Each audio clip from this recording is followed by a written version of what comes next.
Hoy hablaremos de ECMAScript, de From Proposal to ECMAScript. Bien, de la idea y de la propuesta hasta el lenguaje que todos usamos, o casi todos usamos, para escribir nuestros backends, nuestros frontends. Iremos paso a paso sobre el proceso que tiene el TC39 para definir el lenguaje y para que llegue también a nosotros. Antes de más, muchas gracias por tenerme aquí. Es la segunda vez en LicorCA Conf y espero venir muchas más veces. Y hola a todos, ¿no? ¿Hola? Hola. Perfecto. Bien, yo soy Rómulo, yo trabajo con tecnología, me gusta muchísimo el frontend, trabajo como delegado de TC39 y también de ECMA 402, que es una parte de lo que es también TC39, y voy con muchas cositas, ¿no? Tanto en Unicode y intento enseñar cosas en mis tiempos libres. Trabajo para una compañía que es también gallega, llamada Igalia. Nosotros hacemos cosas para navegadores, no sé si conocéis, pero estamos siempre intentando tener más gente colaborando y también nos ocupamos mucho de estándares, ¿no? TC39, todo relacionado con WASM, W3C y compiladores, muchísimo, muchísimo. Pero bien, lo que más tengo orgullo es este pequeño, que es mi Bernardo, que hoy no está aquí, y también de ser un poco gallego, ¿no? Yo me considero un poco gallego porque vivo muy cerca de aquí, o por lo menos me he creado muy cerca de Galicia. Y claro, todos los años veía esto, ¿no? Que vosotros conocéis, ¿no? El xabarín, y me siento también un poco xabarín, ¿no? Como muchos de vosotros lo seréis. Bien, ahora hablando de la charla y hablando directamente de lo que vamos a hacer hoy. La charla es compuesta por 4 más una parte. Vosotros habéis visto que empezamos con el hello y era la parte 0 de la charla. Ahora empezamos con la parte 1, ¿no? Y la parte 1 es un poco cómo va el ECMAScript que ya paso a explicar. Perdona que estoy un poco dura porque toda esta situación. Pero bien, ¿qué es un cuerpo de estándares y qué es el TC39? Bien, es muy sencillo.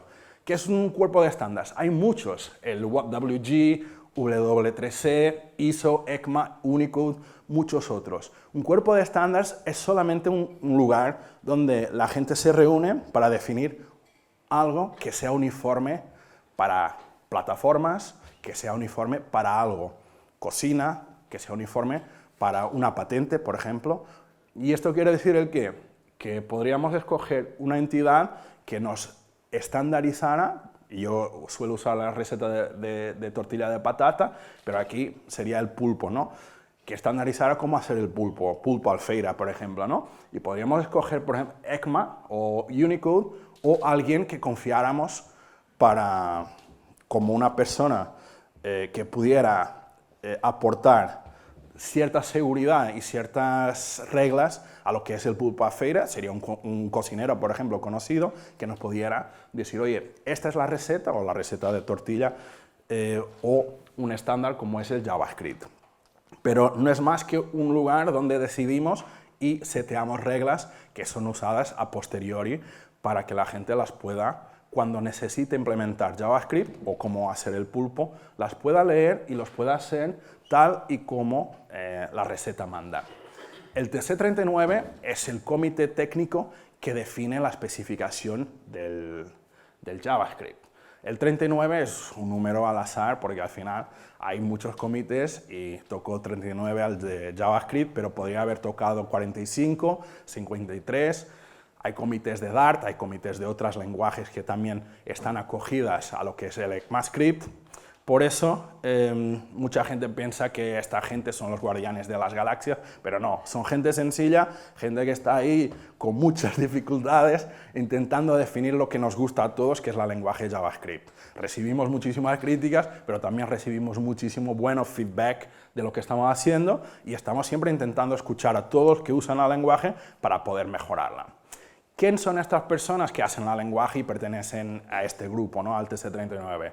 Primero, los delegados, ¿no? Que es mi caso, que son gente que implementa en los engines, ¿no? En V8, gente que participa también de otras compañías muy grandes, que podría ser, por ejemplo, Sony, podría ser PayPal, que tienen intereses que el lenguaje también vaya bien, porque sus productos mayoritariamente ruedan sobre navegadores, y los navegadores usan JavaScript. Si el JavaScript va bien, PayPal también irá bien, irá más rápido, podrá tener más seguridad, otras cosas que a ellos les gustan. Universidades y non-profit associations, o sea, asociaciones sin ganancias, perdona mi portuñol que a veces me confunde, pero students, o sea, aquí la universidad podría ser también un miembro del TC39. Por eso, si os queréis apuntar, welcome. Y después invited experts, que son gente que en la comunidad es conocida, como tener alguna expertise en lo que es el JavaScript o por tener ayudado a alguna propuesta. Yo empecé como expert y ahora, como trabajo en una compañía que es asociada o afiliada a lo que es el TC39, ya me toca ser delegado y no ser expert. Y después hay contribuidores, editores, reviewers, la comunidad que puede participar de una manera un poquito más limitada, porque las reuniones son, digamos, privadas. Ya os explicaré un poco mejor cómo va todo. La terminología, yo hablaba de ECMA. Bien, ECMA es la entidad que certifica y que acoge las reglas del JavaScript. O sea, sería como la persona o el cocinero que certifica la receta del pulpo. El ECMA 262 al final es el nombre de la especificación, porque ECMA especifica muchas cosas. Una se puede llamar pulpo a feira, otra puede llamarse bacalao, y el 262 es el número de código de la especificación.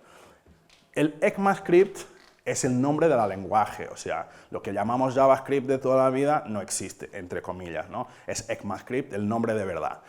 El JavaScript que nosotros conocemos es un nombre que pertenece a una marca, o pertenecía a... No sé si aún ya lo ha liberado, pero pertenecía a una marca que todos conocemos y lo nombró JavaScript. Y al final, los TC 39, 45, 53 son los comités técnicos, que es la gente que de verdad curra para que el lenguaje salga. Teniendo estos términos un poco así, más o menos cuadrados, vamos a hablar cómo funciona el TC39, ¿no? Primero, basado en consenso. ¿Qué quiere decir eso? Nadie puede discordar de lo que está pasando. O sea, en esta sala, si estamos en un plenario de TC39, si yo digo que el pulpo a feira lleva cebolla y alguien dice que no, tenemos que intentar, bien, alguien ha dicho que no tenemos un consenso aquí. O sea, tenemos que, yo pregunto, ¿pero por qué? ¿Lo podemos hacer con cebolla? ¿O lleva pimentón? ¿No lleva pimentón? ¿Lleva pulpo? ¿Pulpo de dónde? O sea, este tipo de situaciones es lo que pasa día a día cuando hacemos comité. Y claro, cuando tienes algo como una objeción, por ejemplo, de la cebolla, tienes que argumentar, ¿por qué no cebolla? Y ahí se hacen discusiones hasta que todo el mundo esté contento y podamos avanzar. Y funciona por stages. Yo le llamo 1 más 4 porque hay el stage 0, 1, 2, 3 y 4. Y es el camino que la propuesta va a ir cuando alguien tiene una idea, ¿no? De, oye, vamos a crear una cosa innovadora que es un pulpo con patatas o una raw function o otra cosa en el lenguaje. Y estos stages van uno en uno, pero nosotros nos reunimos y trabajamos para que las propuestas puedan pasar de stages. ¿Y cómo lo hacemos y cuándo lo hacemos? Bien, existen 4 a 8 reuniones anuales de TC39, normalmente en continentes distintos, o sea, en América, en Europa y en Asia. Y la próxima, por ejemplo, será aquí en España, en Coruña, este noviembre, diciembre, y la próxima creo que ya tocará América otra vez. Y estas reuniones son cuando nos juntamos todos, normalmente son presenciales, pero ahora con todo el tema de los últimos años ya son híbridas. Aquí vendrán mucha gente, como unos 20 o 30 personas del comité de fuera, y solemos ahora empezar a viajar otra vez. Y hacemos estas reuniones, que son los plenarios, es donde hablamos, discutimos durante 4 días normalmente todo que necesitamos sobre el lenguaje. Después existen los focus groups o incubator calls, que son reuniones que hacemos de manera, no es solo llegar al plenario a cada 2 meses y estar ahí rascando así y hablando, no, trabajamos bastante durante el periodo de plenario a plenario, que son estas reuniones que hacemos para definir cosas, decorators, type annotations, todo ese tipo de cosas. Y después existen llamadas outreach calls, que son donde involucramos la comunidad. Vosotros si queréis participar, educators calls, frameworks calls y tools calls, que son para educadores, ¿no? Gente que le gusta compartir información, de herramientas, que normalmente va gente de las herramientas que conocemos, Jest, gente de los bundlers, gente de todo ese tipo de cosas, ¿no? Y después tenemos también de framework, que no está ahí, que viene la gente de React, de Angular, para hablar un poco de cómo va a ir el lenguaje. Y esto es cuándo, ¿no? Después, ¿dónde? Bien, todo el trabajo de TC39 está reflejado en el repositorio, o sea, podéis acceder, os pasaré los slides y tenéis los links siempre todos disponibles ahí. Y en la lenguaje, que es la spec. El resultado final de nuestro trabajo, todos los años, es esta spec que la gente utiliza para implementar JavaScript en el navegador. O sea, el JavaScript no sale solo. Primero la receta y después la gente lo implementa. Y vamos a explicar los stages antes de ver código de verdad. Bien, stage 0 es cuando tienes solamente la idea, ¿no? Hemos emulado un poco lo que sería el stage 0 cuando pensamos en hacer el pulpo o cualquier otra propuesta. Aquí, en stage 0, tienes que pensar lo que quieres, escribes un poco el racional, ¿no? de lo que quieres implementar en el lenguaje y creas un straw person proposal, que es básicamente un... en castellano, ¿cómo se dice? Hombre de paja, sí. Y hay muchísimas Stage 0 proposals. La lista es pública, pero hay un montón de ellas. ¿Por qué son Stage 0? Porque a veces no pasan a Stage 1, o hay gente que solo escribe una propuesta porque tienes una idea y en vez de apuntar la idea en tu cuaderno, la escribes ahí y puede que haya gente que le interese y te pueda ayudar a llevar a la idea hacia adelante. Stage 1, bien, es cuando empiezas haciendo realmente el trabajo de comité. Cuando presentas la propuesta Stage 1, es cuando vas a recibir feedback de la gente de comité. Y tienes que, cuando llegas a Stage 1, quiere decir que todo el mundo en esta sala dice, oye, la propuesta vale la pena trabajarla, vamos a dedicar tiempo de plenario para escuchar lo que tienes que decir, y claro, es una propuesta completamente major changes, y es beta, alfa o lo que sea, es algo muy preliminar, pero se empezará a trabajar. Y ejemplos de una propuesta de Stage 1 tenemos un montón aquí listados, porque Stage 1 vamos a trabajar en ello, ¿no? Y vamos a hablar de algunas propuestas en Stage 1. Todas las propuestas necesitan champions. ¿Qué son los champions? Son las personas que son los encargados de llevar la propuesta a Stage 4. A veces cambia champions porque la gente se cansa, ¿no? O la gente se jubila antes en alguna de las propuestas. Y esta propuesta, por ejemplo, es una propuesta Stage 1, que es una propuesta súper sencilla, un sugar syntax para el lenguaje, y nosotros todos que usamos Lodash o underscore, por ejemplo, nos hacía falta algo así. Hay propuestas más complejas, menos complejas, pero esta va bien, oye, le puedes filtrar el array enviándole uno de los atributos y te va a devolver el ya filtrado sin tener que usar una sintaxis muy compleja de un filter, un map o lo que sea, ¿no? Y esto es de tipo de propuesta que está en Stage 1, pero es una propuesta muy rápida porque al final no añade mucho al lenguaje, a no ser que alguien diga, oye, pero esto quizá, ¿para qué añadir esto si lo puedes hacer también programando o con 3 líneas lo haces o con una línea un poco más larga también la podrías hacer? Bien, son este tipo de objeciones y este tipo de conversación que hay en plenario para decidir si esto realmente vale la pena. De momento está en Stage 1, la gente piensa que, bien, vamos a investigar y vamos a traerlo. Muchas de propuestas de este tipo vienen de estas librerías, ¿no? De Lodash, de otras librerías que inspiran, ¿no? De, oye, hago todo esto todos los días, ¿por qué no tenerlo en la lenguaje? Después tenemos otra propuesta, que es un poco más controversial, que es una propuesta que también soy uno de los champions, que es Type Annotations, ¿no? Empezó siendo como Type as a Comments, y esta propuesta lo que intenta es traer tipado o tipos al JavaScript, ¿no? Nosotros todos conocemos TypeScript. ¿Alguien conoce TypeScript? ¿Alguien usa TypeScript? ¿Hay más gente usando TypeScript que JavaScript? Bien, nuestra intención aquí cuando queremos traer types para el lenguaje, no queremos traer TypeScript para el JavaScript. Lo que queremos traer es un espacio donde los tipos puedan coexistir con tu código. Quiere decir esto que los tipos para nosotros serán comentarios, serán solamente anotaciones.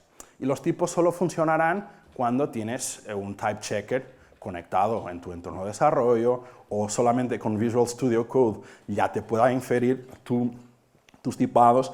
¿Y qué ventajas trae? Muchísimas. Pero antes de hablar de las ventajas, esto sería el ejemplo que este código, por ejemplo, al día de hoy, en navegador no funcionaría porque no tenemos tipados, ¿no? Pero con esta propuesta lo que queremos hacer es que cuando tengas este tipo de código y tengas un type checker, sea Flow, sea TypeScript, sea otro cualquiera, ejecutando y analizando tu código, te pueda dar el error. Pero si lo subes tal y cual como está, el código funcione, que es algo que nosotros, o la gente que hace TypeScript, tienes siempre que compilarlo y probarlo, y esto podías coger directamente casi todo tu código de TypeScript y ponerlo directamente en el navegador, en la consola, y lo podrías ejecutar.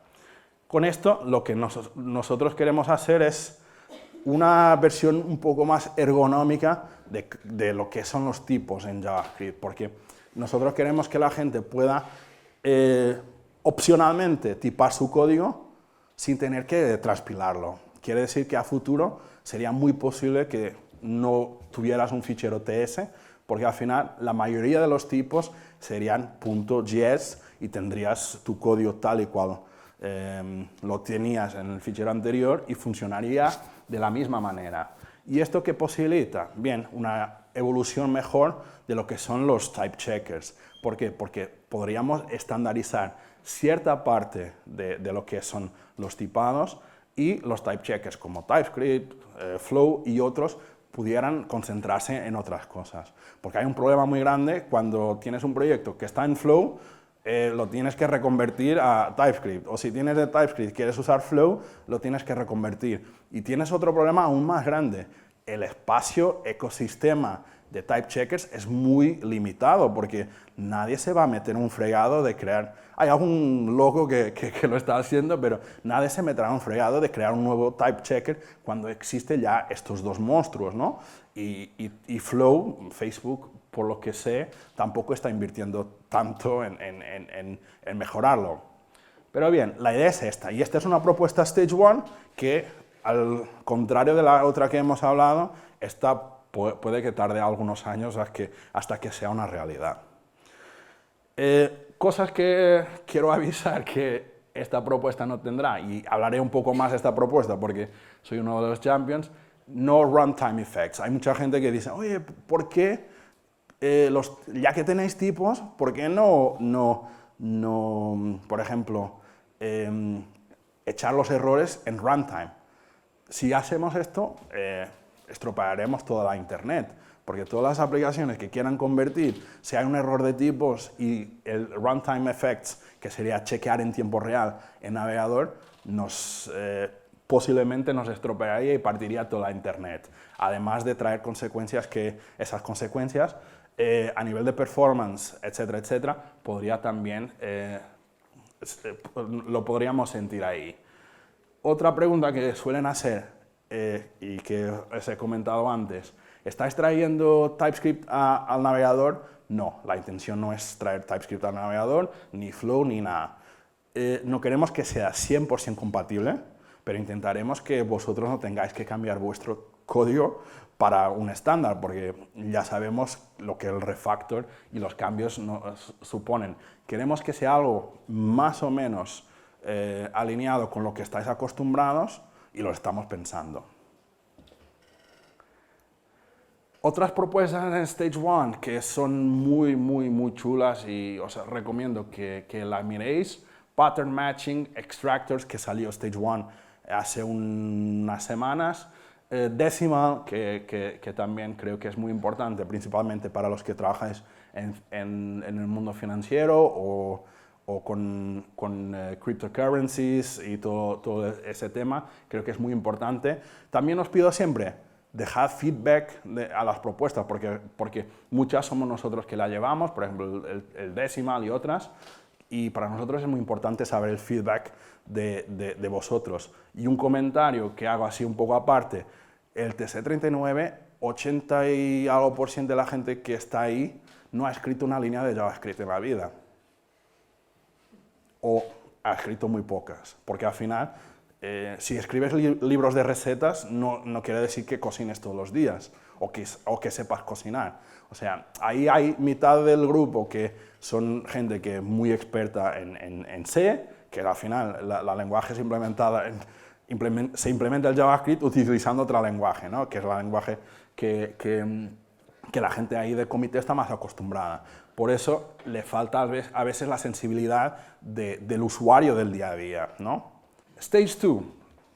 Ya empieza siendo más seria la cosa, ¿no? Cuando vas a Stage 2 y quieres pasar, ya tienes que tener las semánticas más o menos organizadas. O sea, ya es la foto más o menos final de lo que quieres. Sigue siendo experimental y esperamos que esto salga adelante. O sea, ya no es solo una investigación, ya es algo que, oye, esto sí que vale la pena y lo vamos a hacer. Y empiezas escribiendo la spec. La spec es un texto que es un libro de recetas para la gente que implementa en el navegador. O sea, la gente de V8, la gente de WebKit, coge esta receta e implementa. O sea, no hay que saber mucho, es solo seguir los pasos. Y mucha gente se equivoca aún así, porque está mal especificado o porque realmente lee la receta como nos da la gana. Y nosotros lo hacemos en casa, ¿no? Un poquito de sal y el puñado entero, ¿no? Y aquí hay mucha margen de error. Y nosotros intentamos escribir la spec lo más detallado posible para que la gente no se equivoque. Y aún así, ya sabéis que hay navegadores que lo implementan de una manera y otros de otra, ¿no? Y este caso sería, por ejemplo, algo que estuve cambiando hace poco tiempo, de Number Format V3, que añadimos Format Range en Format Range to Parts, y bien, esto sería la inicialización de los pasos que hay que tener. Después lo azul son funciones después que tiene que acceder, que tiene después especificado, pero bien, pinta sencillo, pero ya se quejaron gente, es muy complejo para implementarlo y cosas así. Otra propuesta que está muy bien y es Stage 2, que nosotros también trabajamos la implementación en SpiderMonkey, que es Record and Tuple. Bien, son dos tipos nuevos, dos primitivas nuevas que traemos al lenguaje, ¿no? El Record and Tuple. Vosotros conocéis Record and Tuple de otros lenguajes que no JavaScript, y esta propuesta es súper chula porque traemos la inmutabilidad profunda, o Deep Immutability, en inglés suena un poco mejor, en objetos y arrays. Y esto quiere decir que nosotros antes, cuando teníamos un objeto y lo que queríamos compararlo con otro, o iterábamos sobre ellos y los comparábamos, gastando muchos recursos, y ahora, como son inmutables y son como congelados en toda su profundidad, los podemos comparar de manera mucho más sencilla y mucho más eficiente y mucho más segura, ¿no? Y con los arrays lo mismo, ¿no? Tanto arrays como objetos. Y se pueden también hacer un mix de los dos, o sea, puedes tener tanto tuples, record dentro de tuples o al revés. Y aquí es una ventaja para todos que usamos el lenguaje y creo que es una de las propuestas más chulas que va a venir muy próximamente. Está Stage 2, esperemos que el mes que viene pase a Stage 3. Ya existen algunas implementaciones under the flag en SpiderMonkey. El problema es que la gente lo ve también muy complejo para implementarlo. O sea, todo va un poco lento porque hay gente que dice, ah, no quiero implementarlo en V8 porque me va a traer una complejidad, tengo que refactorizar mucho código del navegador o de engine para que esto funcione. Y claro, hay gente que no quiere tener la inmutabilidad máxima porque por temas de performance, porque cuando comparas dos arrays, si tú lo haces en el frontend, tienes que tú iterar sobre ellos y hacer la comparación. Si lo hace el engine, lo tendrá que hacer el engine. O sea, es lo mismo que tú haces, pero implementado dentro del navegador y dado a ti ya for free o gratis, ¿no? Stage 3, bien, esta es la fase que ya empieza, los engines como ya empiezan implementando, ya empiezan saliendo los champiñones, ¿no? Las quejas, el feedback de, oye, esto es muy difícil, esto no funciona, tienes que cambiar esto, performance, una porquería, y ya empezamos a escribir el texto según lo que nos van diciendo, el feedback que nos van dando, y bien. Y aquí ya empiezan a tener reviewers, ya es una fase que la cosa va para serio, ¿no? Y empiezas teniendo reviewers externos, o sea, invitas a gente a que revise tu código y revise tu spec para que puedas certificarte que está todo bien.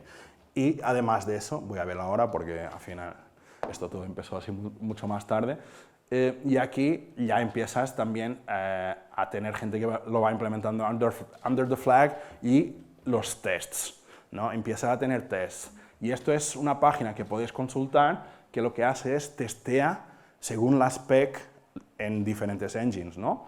O sea, por ejemplo, ahora Number Format o otro Arrow Functions, si vais a ver en test 262 los tests que hay, testean la spec y ejecutan los engines y comparamos qué engines tienen las features ya implementadas.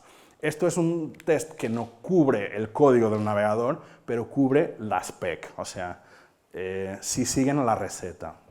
Pero aún así, como había dicho, puedes pasar estos tests y la cosa no ir bien también. Pero ahora normalmente sí. Y esto sería un ejemplo de un test, ¿no? Somos normalmente obligados a describir lo que va a ser el test con la info, y esto es un test muy básico de chequear si el slot existe. Pero claro, he puesto lo más básico para caber en la pantalla. Y esto es de Duration Format, que es algo que está en Stage 3, que está siendo implementado en cuanto hablamos, tanto por Google como Apple y la gente de Mozilla, y esperemos que también salga Stage 4 muy próximo, el principio de año que viene. También es una de las propuestas que estamos trabajando. Otra propuesta que llevó más años que la lenguaje casi es Decorators, ¿no? Está en Stage 3, fue una de las propuestas que mucha gente le gusta, a otras personas no le gustan. Es una propuesta que nosotros directa e indirectamente también trabajamos al inicio de la propuesta, y es básicamente extender lo que son las clases y darle este sugar syntax a las clases que la gente viene acostumbrada de Angular, ¿no? Angular fue los primeros usando Decorators, y claro, por Angular y por TypeScript tener sus Decorators antes que siquiera fueran propuestos en el lenguaje, causó mucha fricción, y los Decorators no sé si llevan 4 o 5 años intentando estandarizarse, y ya es la tercera versión de Decorators que hay. O sea, llegó a Stage 3, donde normalmente no se hace cambios, y se tuvieron que volver atrás, porque las propuestas, como van hacia adelante, también pueden volver hacia atrás, lo que es muy raro que pase, pero Decorators fue de las más controversas, pero la gente que le gusta este tipo de sugar syntax y los que estaban acostumbrados con Angular, creo que agradecen que el navegador tenga este tipo de APIs, ¿no? Stage 3, una de mis favoritas y también que llevamos nosotros es Temporal, que es la propuesta más grande que existe de JavaScript desde hace muchos años. Y lo que trae es Moment y DateFNS todo en uno y en el navegador. Es que nosotros, por los que tienen que internacionalizar o usar fechas, time zones en una aplicación JavaScript, además de tener la librería, si tenéis que internacionalizarla, tenéis que tener los recursos de internacionalización, y ya se va para el megabyte y medio todo lo que tenéis. Esto viene todo dentro. Cálculos de fechas, comparaciones, el subtract y el add, que fue algo que fui yo que insistí para que fuera así, porque era minus y plus, y claro, nosotros venimos acostumbrados de las Moment.js, que add es subtract, ¿no? Y la gente que estaba, mis colegas ahora, que estaba, no, plus y minus, no, pone así porque la gente que va a usar la librería está acostumbrada a esto. A pesar que subtract a veces es difícil de escribir porque hasta escribiendo en la issue me he equivocado unas veces porque no sabes si es subtract o subtract, pero bien. Y temporal creo que es el mayor cambio del lenguaje y creemos que esté listo también al inicio del año que viene, si todo va bien, está en Stage 3. Queremos que sea shippable, o sea, que los navegadores empiecen poniéndolo en marcha, pero hay mucha complejidad. Calendarios que hay que ser definidos, time zones, que es la cosa más compleja del mundo, además de los calendarios, porque yo no sabía que había más de 300 calendarios y ese tipo de cosas, ¿no? Y temporal es lo que encapsula todo lo que hay de fechas y va a ser lo mejor. Cuando vas a Stage 4, es que ya tienes todas las fases, ¿no?, niqueladas y vas a Stage 4 y claro, estás listo para mergear al texto principal de la spec, ¿no?, que es el libro que sale todos los años en PDF o la página web, y ya existen dos implementaciones ya ejecutándose con la API, ¿no?, y va a ser incluida en la next release de ECMAScript. ¿Qué pasa? A veces, por ejemplo, pasó muy recientemente con el lanzamiento de iOS, de Safari nuevo, que salió una API llamada Shadow Realms. Y esa API, en teoría, no es Stage 4.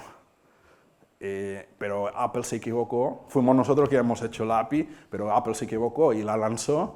Y claro, la gente de V8 se preocupó mucho porque por primera vez iban a ser los segundos, ¿no?, a lanzar algo.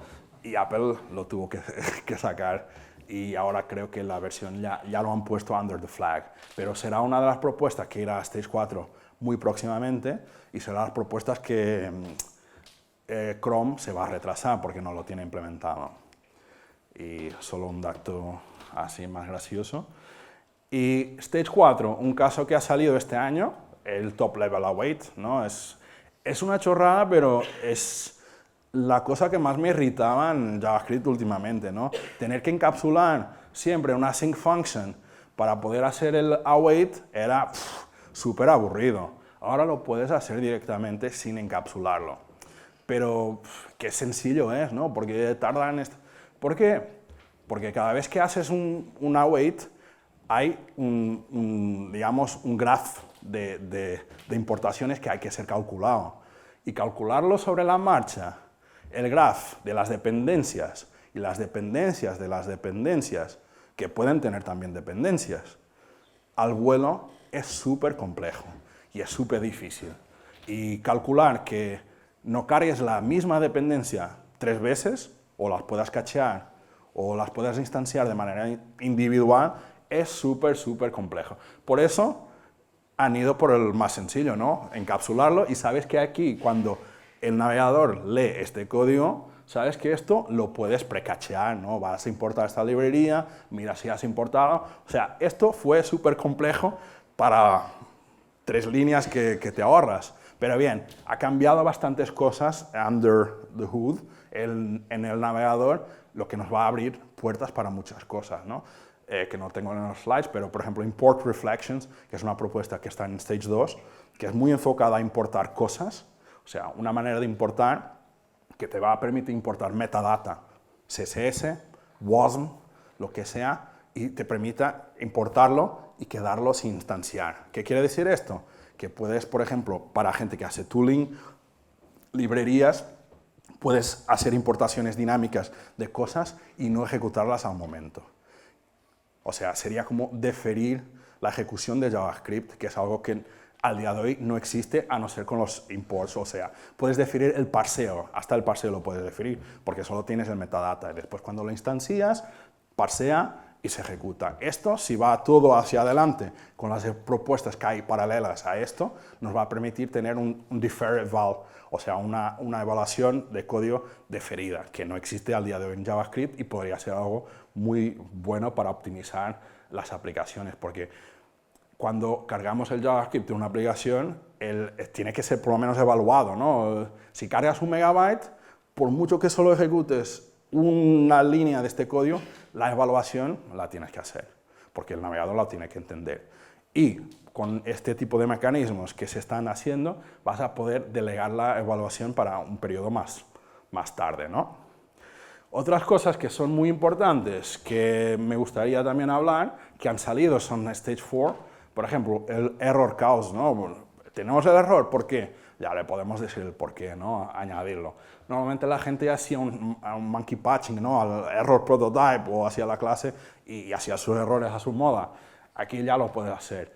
Class fields, o class features, ¿no? Private instance, métodos, muchas cosas que salieron en clases este año con mucha mejor performance, que también fuimos nosotros que lo hemos implementado y hemos mejorado muchísimo la performance de estas partes, que nos permite también que las clases sean first citizen en el lenguaje, que eran muy criticadas antes. El Object as On, esto era algo que todo el mundo tenía en su proyecto, ahí como una función, ¿no? Un helper. Ahora ya lo puedes hacer de manera efectiva y segura en el navegador. Display names, las APIs de internacionalización, la gente no suele mucho hablar de ellas, pero creo que son de las más importantes. Y display names V2, que hay V1, te trae muchísimas cosas que te pueden ayudar en tus páginas web. Listado de monedas, listado de países, sin que tengas que descargar el JSON del servidor que pesa no sé cuánto, ¿no? Si los países no cambian tan a menudo y las currencies tampoco, ¿por qué seguimos haciendo esto, no? Y display names es una de las cosas que también me gustan mucho. Segmenter, que también es algo que nos permite segmentar palabras. Tiene algunos fallos que estamos intentando corregir porque no entiende lo que son emails, no entiende qué son hashtags, ¿no? Porque al final la segmentación, cuando se definió en Unicode, que usamos Unicode como base, ¿no? Para algunas de las partes que tienen que ver con la internacionalización, no estaba definido eso de manera correcta, porque tampoco existía emails cuando ha sido definido, o no existían de la manera como al día de hoy lo usamos. Cosas, para así ir terminando. Todos los años sale una versión nueva, la de este año ha salido en junio, o sea, todo que se comitee a la main branch de 2.6.2 saldrá el año que viene, en 2023. Si queréis usar todo que se va haciendo hasta ahora, lo podéis usar con TypeScript, Babel, que sería el ECMAScript Next, ¿no? Y 4 y último, cómo participar, porque la gente dice, ay, esto está muy chulo, pero también quiero participar, ayudar. Hay muchas maneras, o eres delegado, o eres invited expert, o empiezas escribiendo tests que son abiertos a la comunidad, ayuda con feedback a las propuestas, porque el feedback es importante, y como os decía, si la gente que hace el lenguaje, muy poca gente, trabaja con JavaScript de verdad en su día a día, necesitamos de gente que trabaje con el JavaScript que nos ayude y que nos abra los ojos un poco. Escribir documentación. MDN es el lugar donde aprendemos el JavaScript. La mayoría de vosotros, y yo igual, cuando necesito saber algo de JavaScript, no voy a la spec, voy a MDN y voy a intentar informarme. Hay muchas cosas que podéis incrementar, o escribir en castellano, por ejemplo. Por eso os invito a que ayudéis ahí. Y feedback en todas las propuestas. He puesto un QR code con un listado de cositas, de links que podéis acceder. Y bien, muchas gracias. Las diapos las podéis encontrar si escaneáis el QR code y creo que ya estamos.